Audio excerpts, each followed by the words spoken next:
네, 마켓 투자 키워드 시간입니다. 한동대학교의 김학주 교수와 함께하겠습니다. 어서 오세요. 네, 안녕하십니까. 네, 일단 오늘 김학주 교수님께서 또 제시하신 키워드들 어떤 것들이 있는지 화면으로 만나보겠습니다. 네, 투자 키워드 보고 계십니다. 최근 한 두어 달 사이에 증권 시장에서 가장 큰 이슈가 된 것이 라임 자산운용의 환매 중단과 관련된 사태였죠. 이 부분의 시사점에 대해서 도움 말씀 들어보면서 연결해서 헤지펀드 부실이 우리나라에서 유난히 심각한 이유에 대해서 도움 말씀 들어보겠습니다. 그리고 미국 연준이 세 차례 연속 기준금리를 인하를 했죠. 하지만 트럼프 미국 대통령은 여기에 만족하지 못하고 있는 듯한 양상이에요. 트럼프 대통령과 달리 파월 연준 의장이 신중한 이유에 대해서 설명 들어보겠고요. 반등 우리 시장을 비롯해서 미국 시장도 계속해서 상승 추세를 이뤄가고 있는데 탄력을 이어갈 수 있을지도 알아보겠습니다.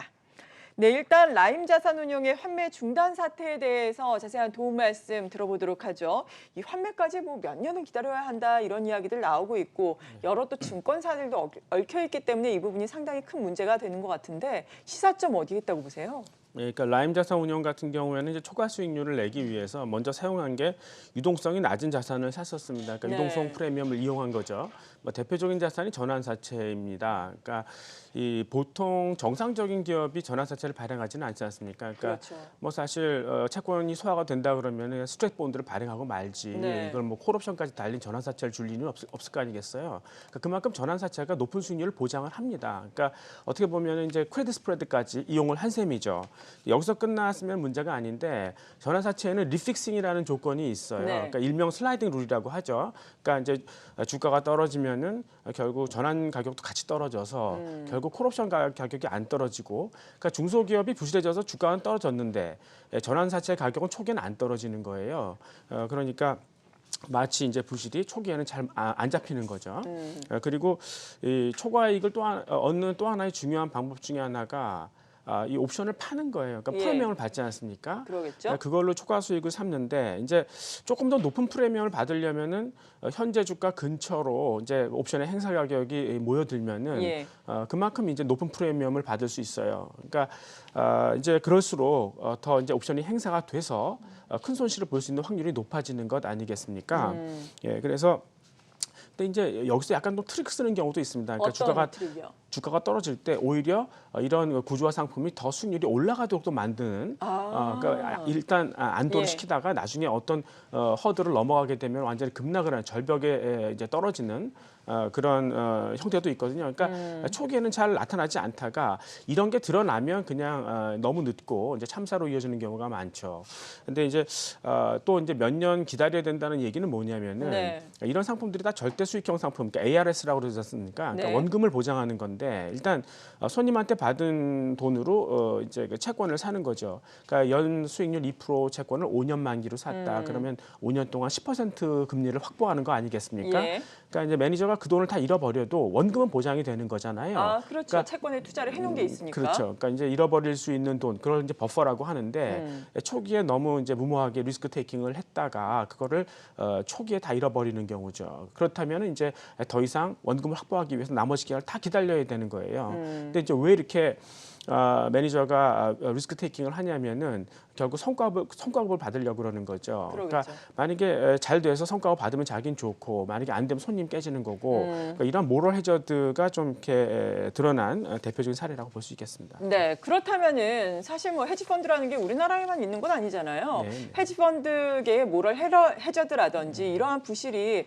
특히나 우리나라에서 심하게 나타나고 있는 건가요? 어떤가요? 그러니까 그게 이제 우리나라의 인구 노령화가 급격하게 전개되니까 그런 거예요. 원래 이 상품이 일본이나 유럽에서 유행을 했었습니다. 네. 그러니까 그쪽에 인구 노령화가 먼저 시작되지 않았겠습니까? 그렇죠. 예, 근데 이제 우리나라에는 특히 아까 말씀드린 옵션을 팔아서 이제 초과이익을 내는 파생 결합 상품이 세계적으로도 문제가 많이 됐었어요. 뭐 글로벌 이런 그 신문사들 보면은 한국의 이 파생 결합 상품이 굉장히 과도하다 이런 보도도 있었거든요.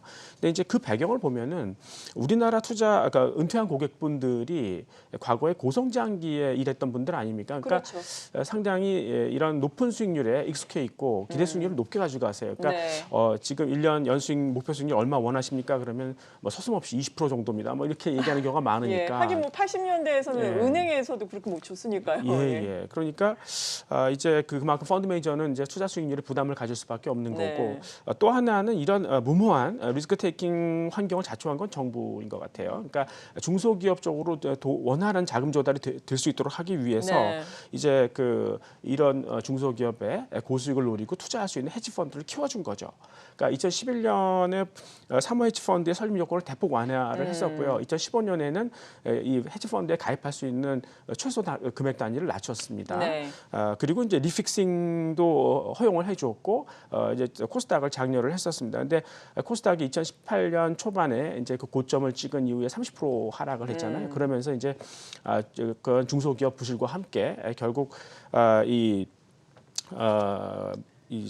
펀드 같은 경우도 이제 문제가 발생을 한 거죠. 근데 그러겠죠. 이렇게 예. 중소기업이 문제가 생기면은 결국은 그 근간을 대기업도 이 중소기업이 근간이 되는 거잖아요. 네. 그러니까 대기업도 무너질 수 있는 거죠. 그러니까 우리나라가 이렇게 어떤 한국 증시에 우발적 위험이 있다, 뭐 이렇게 얘기해드릴 수가 있겠고 또 헤지 펀드가 이렇게 변동성 있는 구조로 설계하셨다면 네. 폐쇄형으로 가는 게 맞는 거죠. 근데 개방형이 훨씬 팔기 쉽지 않습니까? 그렇죠. 그래서 일단 펀드런이 발생이 되기 시작하면 이건 아마 걷잡을 수 없는 사태로 발생할 수 있을 것 같습니다. 네, 그렇군요. 라임 사태를 계기로 우리가 얻을 수 있는 시사점에 대해서 도움 말씀을 쭉 들어봤는데 이러한 부분이 뭐 정책이라든지 여러 부분에 또 변화를 가져오기를 바라보겠습니다. 그리고 미국 이야기를 좀 해보도록 하죠. 앞서서 키워드를 통해서 트럼프 미국 대통령의 연이은 뭐 연준, 특히나 파월 의장에 대한 공격을 말씀을 드렸는데 뭐 금리 인하 세 차례나 했음에도 불구하고 여기에 만족하지 못하고 있는 분위기예요. 계속해서 뭐 연준 추가적으로 금리 인하해야 한다. 뭐 경제 지표 안 나오면은 계속해서 뭐 연준 탓하고 있잖아요. 네네. 파월 의장이 결국에는 여기에 좀 굴복을 할까요?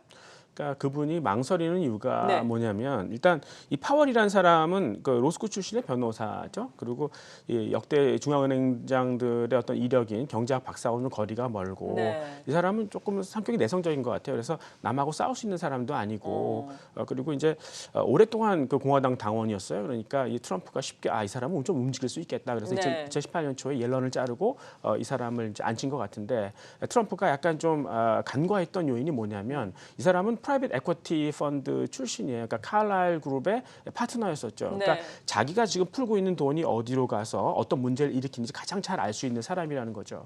그러니까 지금 미국 자금 시장을 보면은 퍼블릭 마켓에서 프라이빗 마켓으로 빠르게 넘어가고 있거든요. 돈이.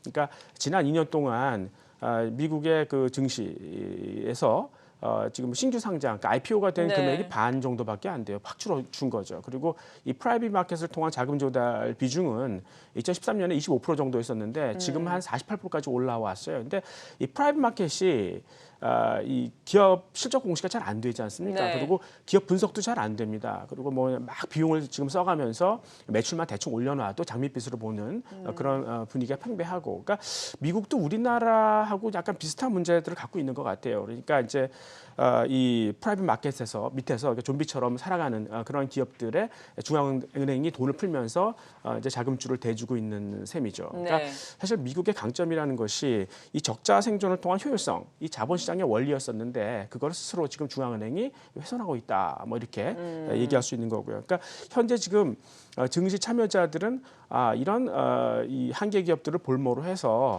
지금 중앙은행이 계속 돈을 풀 수밖에 없을 것이다. 자산 가격의 거품은 계속 이어질 수밖에 없다. 이런 스페큘레이션을 기반 위에 있는데 네. 이게 이제 언제까지 중앙은행이 참을 수 있을 것인가를 놓고 만약에 거기에 변화가 있다면 증시에 의미 있는 영향을 주지 않을까 이런 생각을 해봅니다. 네, 그렇군요. 아무튼 앞서서 지금도 말씀을 해주신 것처럼 뭐 증시의 거품에 대한 기대감은 시장에서 최근 들어서 사상 최고치를 미국 증시가 또 경신하니까 다시금 또 네. 높아지고 있는 상황이잖아요. 네. 위험자산 선호 현상이 최근 유며칠과 보면은 다소 급격하게 높아지고 네. 있고 안전자산 특히나 국채 같은 경우에는 많이들 팔고 있는데 추가 상승 탄력이 정말 시장의 기대처럼 탄력적으로 나올 수 있을까요? 여러 가지 또 리스크 요인도 있을 것 같은데요. 저는 거기에 대해서 조금 회의적인데요. 그러니까 지금 네. 세계 증시의 반등 배경을 보면 이제 미국이 기준금리를 인하했죠. 그리고 유럽도 다시 이제 채권 매입 프로그램을 재개를 했습니다. 네.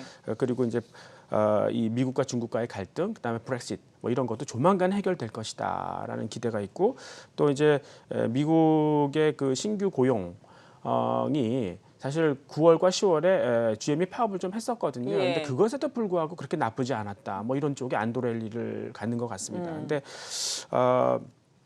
이제 사실 이런 요인들이 지속적이지 않다면 사실 이런 것들이 주가에 반영되는 것에 좀 경계해야 되지 않을까라는 생각을 하는 거죠. 네. 그 이유를 보면은 이제 미국과 유럽이 그렇게 이제 양적 완화, 통화 정책에 미련을 갖고 아직도 하고 있는데 그래도 인플레 나타나지 않는다는 거죠. 그러니까 맞아요. 미국조차도 유동성 함정에 빠져 있다 이렇게 생각이 되는 거고요.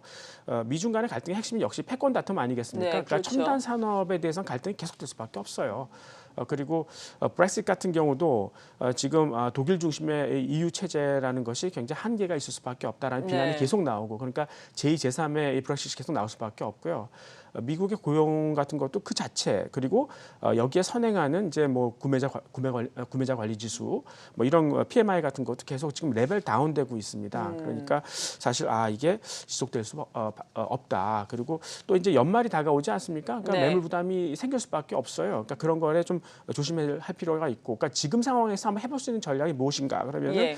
역시 그 연말에 수급 때문에 언더슈팅하는 종목들이 나타날 겁니다. 그러니까 그런 것들을 저점 매집해 보시는 게 좋을 것 같고, 예. 특히 헤지 펀드가 이미 그런 전략을 갖고 있어요. 그러니까 이런 효과가 비교적 뚜렷하게 나타날 것이다 이렇게 생각을 할 수 있겠고요. 또 하나는 지금 미중 갈등 속에서 우리가 확인한 것은 중국이 버텼다는 거예요. 내구성이 있다는 거죠. 그렇죠. 그래서 올 들어서 가장 아웃퍼포먼 지수는 중국 CSA 300이에요. 예. 그러니까 올 들어서 30% 올랐죠. 그 이상 올랐습니다. 그러니까 지난해 이제 미중 갈등 때문에 걱정이 돼서 한 25% 빠졌다가 다시 다 반등한 거죠. 네. 예, 그래서 이제 그 지금 위안화가 아직도 그런 우려 때문에 달러당 7위안 위에 있는데 다시 그 밑으로 회복될 거라고 생각한다면 중국의 블루칩 같은 것들은 한번 사볼 만한 그런 시간이 아닌가 생각하고 있습니다. 네, 또 투자 전략의 시사점까지 주셨습니다. 마켓 키워드 한동대학교의 김학주 교수와 함께했습니다. 감사합니다. 네, 고맙습니다.